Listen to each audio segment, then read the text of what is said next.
ঘর সন্ধ্যেবেলায় ঘর অন্ধকার করে লাইট না জ্বেলে কি করছিস তুই এখানে? আর বলো না মা, আমার না মনটা ঠিক ভালো নেই, একটুও ভালো নেই। আচ্ছা, কেন, কি আবার হলো? আর বলো না মা, আমি আমার গার্লফ্রেন্ডকে খুঁজেই পাচ্ছি না। ও বুঝলাম। তা তুই কবে থেকে খুঁজে পাচ্ছিস না তোর গার্লফ্রেন্ড? কবে থেকে আবার? সেই ছোট্টবেলা থেকে।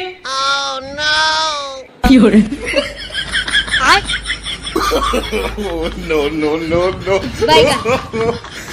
ভাই কপাল। सारी उम्र में जो कर जा बड़े